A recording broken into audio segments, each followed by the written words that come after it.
wong ini ras sehat tetap raiso. Alhamdulillah Pak Awi dan Bu Awi lolos verifikasi kesehatan sehingga bisa berangkat. Semoga nanti sampai hari pun juga sehat dan bisa berangkat dengan lancar. Amin. Dan setelah nanti kita akan di haji itulah nanti kita akan benar-benar kita akan dilihat Allah sejauh mana ketaatan kita dalam menjalankan tuntunan itu. Karena haji itu semuanya adalah fisik dan semuanya kegiatan yang mengandalkan fisik sejak hari pertama tarwiyah sampai nanti jamarat semua adalah fisik. Yang pernah haji akan merasakan betapa luar biasanya fisik saat itu yang dibutuhkan. Tanggal 8 Dzulhijjah berangkat ke Mina. Di Mina kita di sana nginap semalam, pagi-pagi tanggal 9 pagi kita sudah berangkat ke Arafah. Di Arafah kita wukuf di sana itu juga walaupun di tenda tetap juga lelah karena kita mau tidur niat juga tidak bisa. Wah, iya walaupun suasana masing-masing itu semoga besok di sana pas suasana tidak panas, tidak panas dan luar biasa panas itu. Nah, sing plus itu insya Allah dan sing plus itu ya plus apa itu tendanya luar biasa nyaman. Jadi mahasiswa dulu pernah kerja di plus gitu. Jadi orang pengen metu ya. Kemarin juga kacau tapi kemarin. Ya kemarin tapi pas saya haji itu terus karpetnya itu kandel dari Pak. Pandel terus adem dijelasin panganan apa-apa kecepak. Buah dak wah masyaallah. Metu ketoke Palembang metu. Jadi nek iki bae betah. Metu kangelan panas. Benar dia. Jadi itu nanti berangkat dari Mina ke Musdalifah, di Musdalifah bermalam sampai pagi, nanti pagi dari Musdalifah ke Mina, di Mina kita lompat jumpa Aqabah, kemudian balik ke penginapan yang jaraknya insya Allah itu minimal paling dekat itu 3 kilo, paling dekat. Mangkat mulai berarti 6 kilo paling dekat. Ini bisa saya menggombol itu Ismul nek. Saya pernah waktu 2011 tuh jamaah haji kita terpisah sampai 7 kilo. Boleh hitung kilo mangkat mulai hitung kilo 14 kilo berarti 3 hari. Dan itu butuh keikhlasan luar biasa. Kenapa? Karena ketika hari itu hanya melempar tembok jamarat tok til rame balik. Setelah itu balik Balik penginapan lagi dah. Ngenteni sesuk melempar teluna, mlaku 7 kilo nah. Kumpul rampung balik. Maka kadang orang nek mau ini tok itu muncul kan ada angkringan buatan ya Pak? ibadah haji apa ini tok iki ra tidak ada sholat sing piye enggak ada, sholat kopi enggak ada, tidak ada sholat khusus sama pun kecuali semuanya ritual di fisik.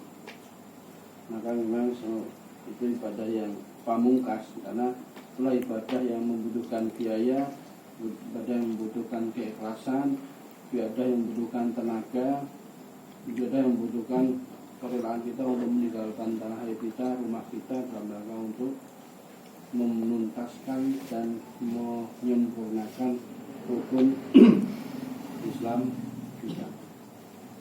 Haji itu panggilan dan tidak ada teori yang pasti apa kudu sugih, semua hanya Allah yang menentukan. Maka mari kita perbanyak doa untuk bisa berangkat haji yang belum haji. Paling orang minimal kayak Pak Kabdi, berdina enggak haji. Suruh sampai suruh. Udah berkali-kali haji. Berdina haji. Haji mulai nanti Pak suruh.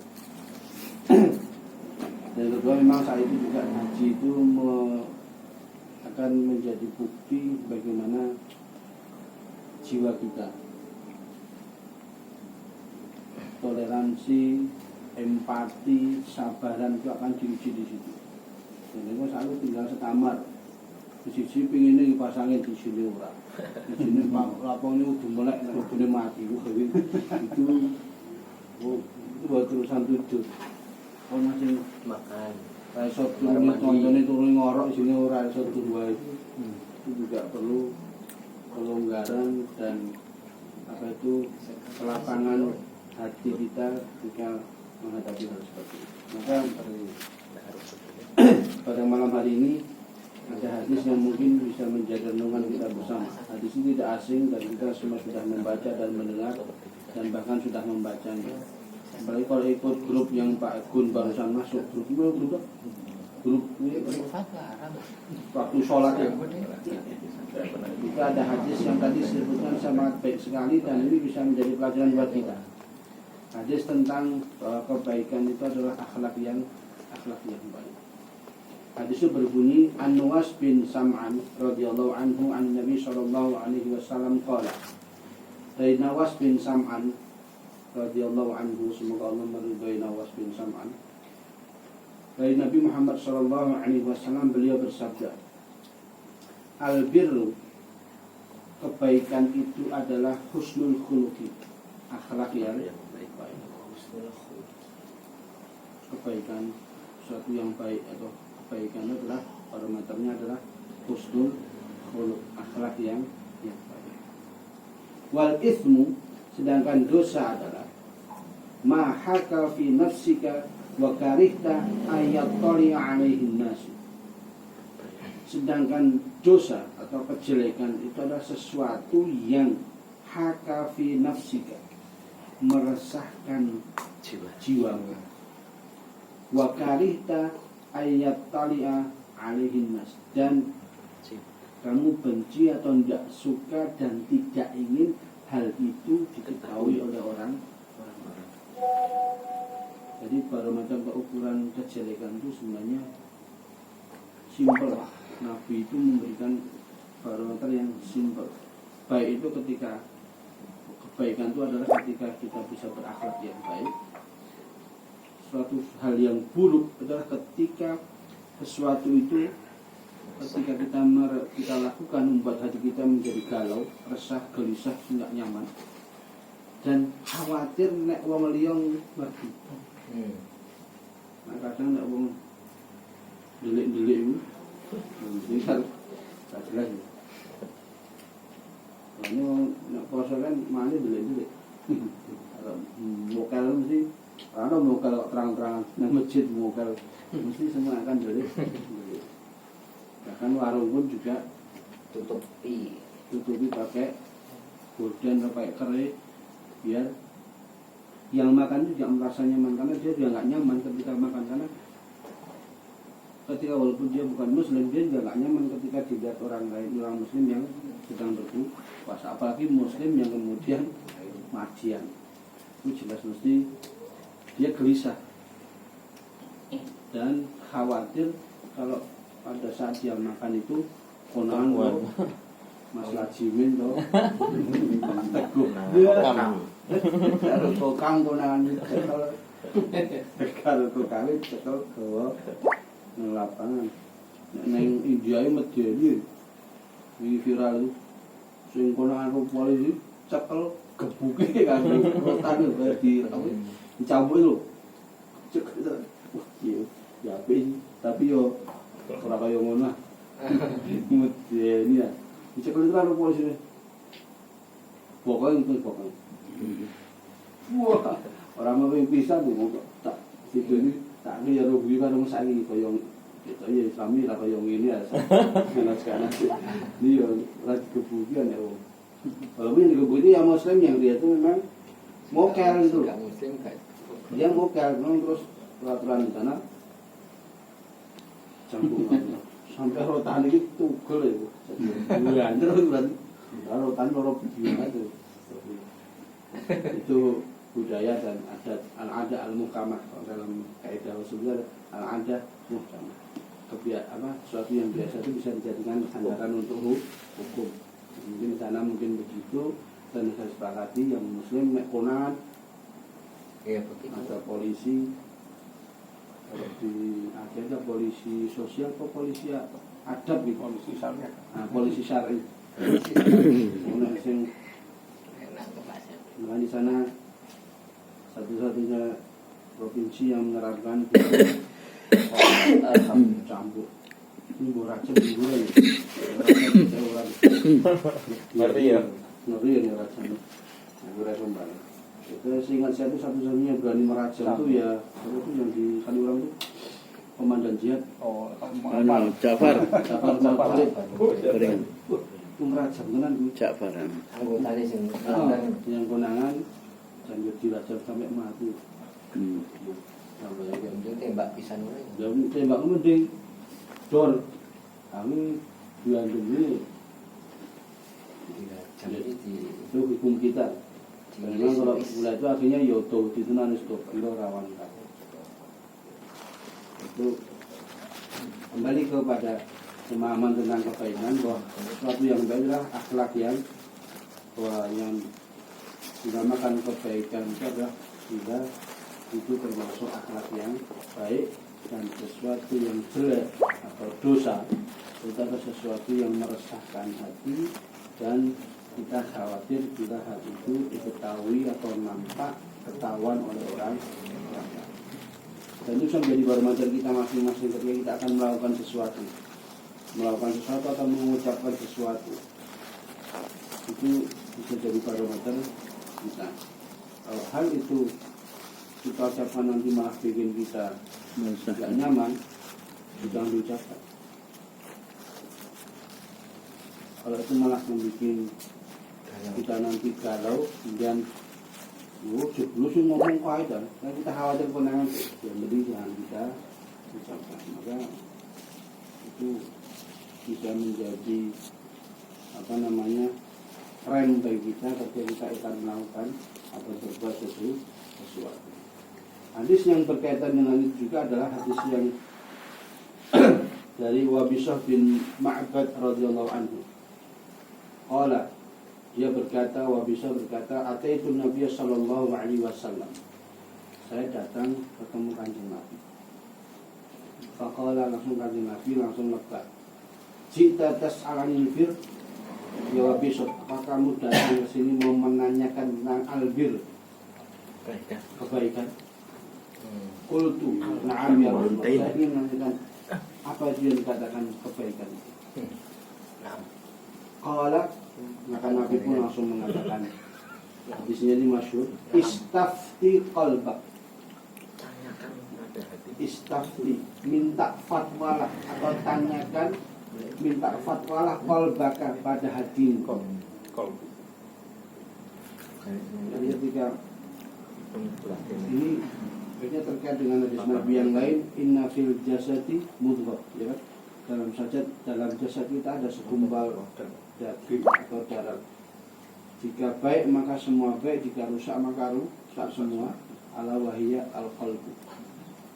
Yang segumpal darah semua daging itu adalah hati. Dan Nabi menjadikan barometernya kepada hati kita masing-masing. Istafti qalbak, minta fatwa pada hatimu. Dokter Pol. pas ini entek lagi. Dokter Pol. Ini dokter benar. Nabi kembali mengatakan al-birru ma itma'annat ilaihi nafsu wa atma'anna ilaihi al-qalbu. Lompat. Kebaikan itu adalah sesuatu yang itma'anna, membuat tenang jiwa Sesama dokter. dan menenangkan hati. Jadi sesuatu yang baik itu ketika kita melakukan, hati kita juga nyaman, pribadi kita juga merasa nyaman, tidak galau, tidak gelisah, tidak khawatir, dan tidak malu kalau ketahuan oleh orang lain. Maka sesuatu yang baik itu adalah ketika sesuatu yang kita lakukan itu membuat hati kita nyaman. Dan itu banyak. Contohnya banyak. Dan kita bisa memilih itu. Bisa memilih dan memilah mana yang baik. Karena ketika kita berani melakukan itu dan hati kita merasa tidak galau dan nyaman, merasa nyaman, maka adalah suatu albir, baik.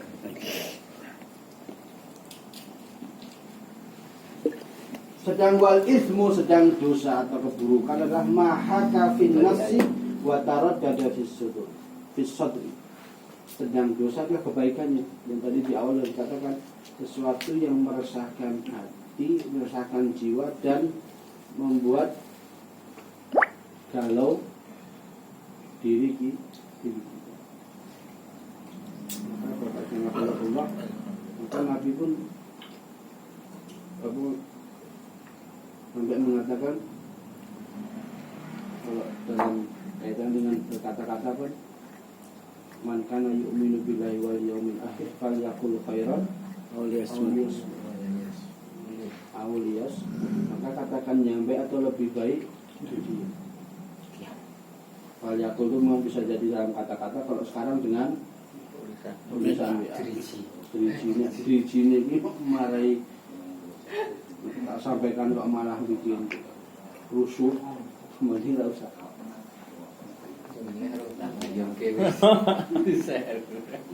Ini kan lagi viral kan, lagi viral itu nanti Hidayat yang lagi Surat musik. Aswaro. Ada klarifikasi saja, ada klarifikasi.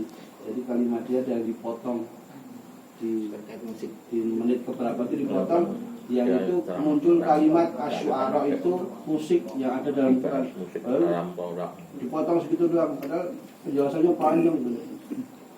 Nah kata Ustaz tadi dia itu, yang motong ini siap-siap bertanggung jawab di hadapan Allah Subhanahu wa taala. Karena sudah viral, mau gimana pun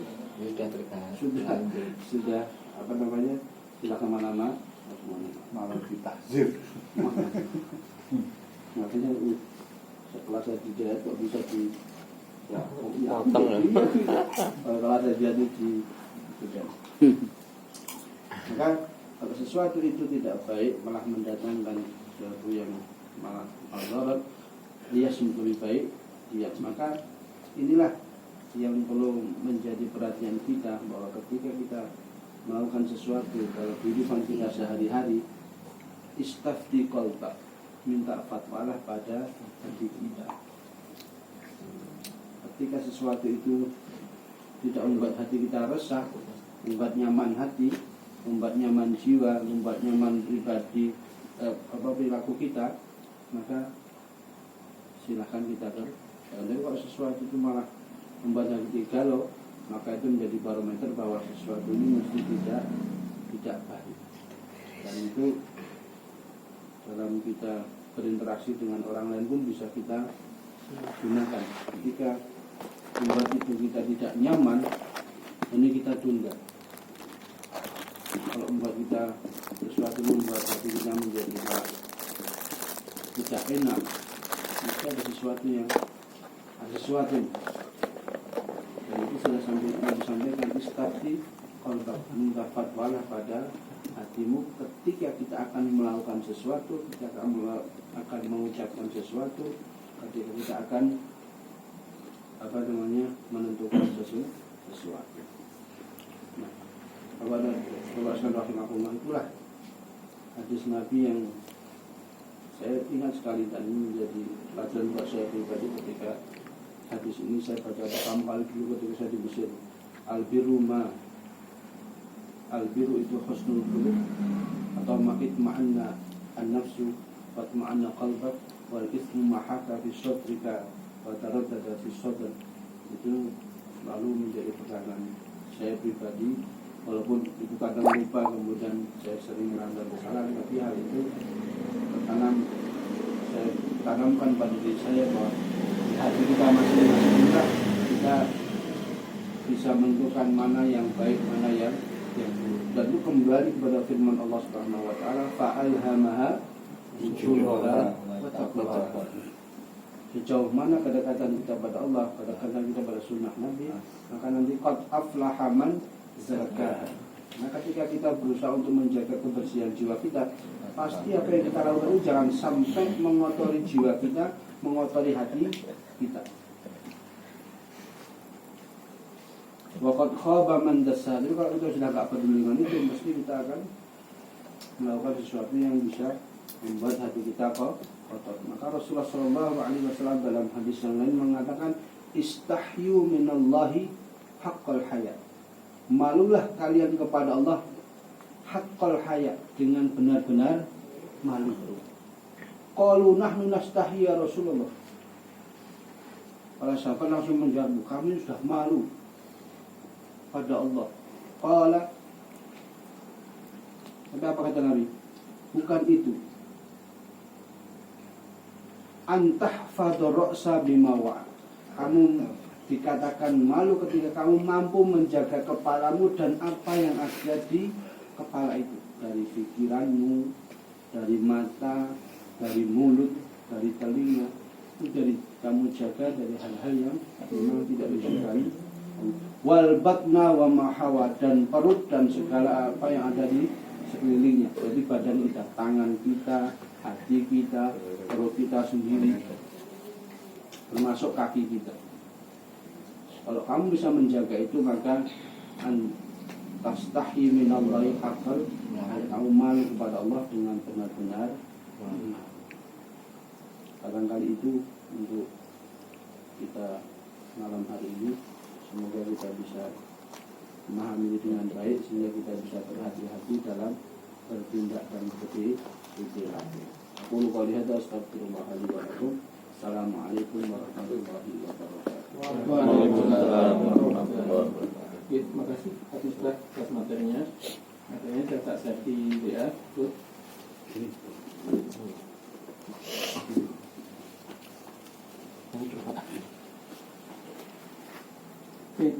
Keinginan.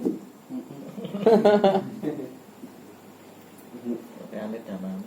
Ada mami naik. Acara gue wani ya.